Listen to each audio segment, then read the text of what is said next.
since you've been working for a couple of decades to actually make it to the top of your marketing professional life, do you think that the aesthetic part of the stuff that you love, the stuff that you're passionate about, I know that you're very passionate about music, right?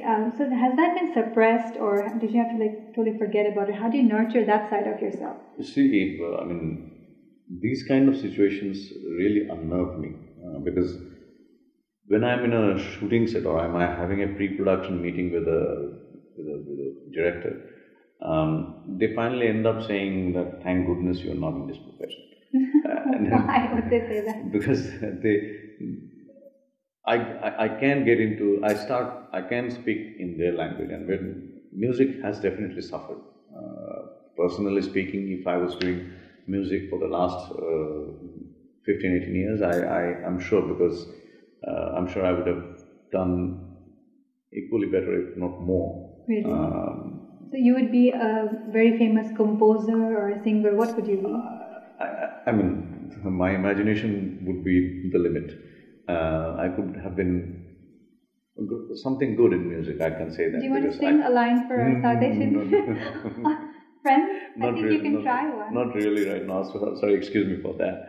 But I'm saying that because I have it in my genes. My mother is a singer, so I've inherited that from her. And my father is also a very successful manager, so I may have, I'm carrying that bit both with the me genes as well. have come together. So I think the best of the both has culminated in me, and so you get a lot of opportunity to actually patronize the music industry. I do, and I have been associated with one of the largest initiatives on music by a brand in my past job. So I have come across youngsters who want to be young stars. So so I'm particularly, when I recall those days and endless nights, trying to get the best out of those kids, I mean, I really feel humbled. You're talking about those talent search competitions that is Yes. now very popular. So do you think it's being effective, the talent search competitions? Talent search, it's happening in music, drama, modeling, they have been effective. The search is effective, but what happens after you find what you find and what you do with those talents when you have found them, what you do with them, and what do they do to themselves is of more concern than the talent search, because you don't find them later. They get lost in oblivion. Like after having won the award or having made a number of albums or something, they are nowhere because see, what we lack probably is some basic stuff. It has to come from within. Right. Most of that has to come from within. One just cannot be made to be a singer. And of course, continuous learning is also important. And a continuous learning is very, very important. Continuous learning is important. I mean, for anything in today's world, if anything is constant, that's change. See, in order to cope with change, you need to continuously update, keep yourself updated. You have to be faster than Microsoft, before the new version comes out. Yeah, I mean, you just cannot forget until you have forgotten something new has come up, and you have to learn again. So, learning, unlearning, relearning. I mean, it has to continue. That's why that book, Who Moved My Cheese, is so relevant. You have Absolutely. to read that book to survive in the modern life. I'm very keen to know what you personally think is your most successful project as a marketeer. A very difficult one, because it's an insatiable journey. Keep on do better. I just cannot say that this has been the best. You've handled so many big brands. I'm sure there was one particular big project. I won't say that was the best or that was something the most memorable or something, but something that there are certain things that we love to talk about. So one of those would be one of the talent hunt project that I was associated with from Unilever. So it was Close Up One. So that was not work. That was something because of the music, because of course. music. Yeah.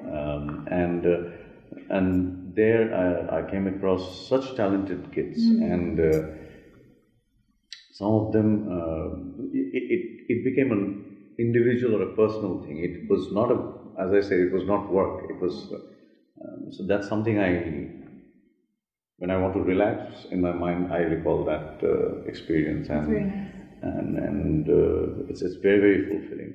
There isn't anything that I can that I would say that I shouldn't have done that bit in that project event. Just for our viewers, it's something to the likeness of American Idol, where you bring out from all over Bangladesh, you search the best musicians, singers, young people, and then train them, and then find out one idol for Bangladesh. And we used to call them the Close-Up One. Okay, so we were looking for the one, but the brand that made them express themselves was Close-Up. So sure. But what about a product that you have launched? As in, you have introduced a lot of beauty products that we did not think that Bangladeshi consumers would actually feel the need for it, or would actually want to one such loss. I really, it makes me sad. Is that we don't. Unilever has stopped marketing Lakme in Bangladesh. I feel sad about it, but I also feel great about. When I recall the experience of having launched Kaya Skin Clinic in Bangladesh. There are some projects, there are some losses, some gains, and at times success has many fathers. I'm claiming, I'm saying this, but somebody else would say no, it was something I did, possible. But was it challenging to introduce such a top-end product for Bangladesh? It was very challenging. Why? It was very challenging in the sense that you need a lot of investment in such things, right? And you need to make choices, and those choice making are part of a manager's everyday job. And as you grow in your career, there is something I really rely and believe in is the gut feel. Every time you cannot justify everything with numbers. Numbers are very important, but you have to have a gut feel. Otherwise, it's difficult at times to justify certain numbers, because on paper, for some projects, numbers may look very good, but your gut feel will say, no, maybe this is not right. But at times, numbers may look very steep, but your gut will say no. Whatever the numbers are. You know when your gut is saying the right thing. It's very, very important to know the no. Right. If you know yourself, if you know your market and everything, it's very confusing. Knowing is something very. How do you know the right thing? Yeah, knowing the no, as I said, knowing the no is very, very difficult. Knowing the no. Yeah. A lot of young people are actually watching you right now on TV Southasia. So if South Asian young graduates in business want to have a marketing professional and they want to work with Bangladeshi consumers, what challenges would they face? Well, first challenge is that if they're not Bangladeshi, they have to first know the history of this country. We have it's 1,000 years history that we have, and it's a very rich culture, and we are very proud to be Bangladeshi people, and the Bangaliana that we have is something that needs to be understood from within, and so somebody needs to understand the roots. We are called to be a resilient nation, but rather than resilient, I would like to say we are more forward-looking. Every time there is a flood or a cyclone, we are called resilient. Why would you call me a resilient person? Because you fight back, I guess. Yeah, so fight back can be said in different words. So, trying to understand Bangladeshi consumer would be trying to first know the land, know the people. Before that, know the language. Okay, and this language is we are very, very proud of our language, and we have, due to this language, we have an international day. of mother language. I think at Times of India, a recent survey claimed Bangla to be the sweetest language. It is among one of all the sweetest languages. That's a very sweet compliment. Yeah, I mean, but French is also very nice.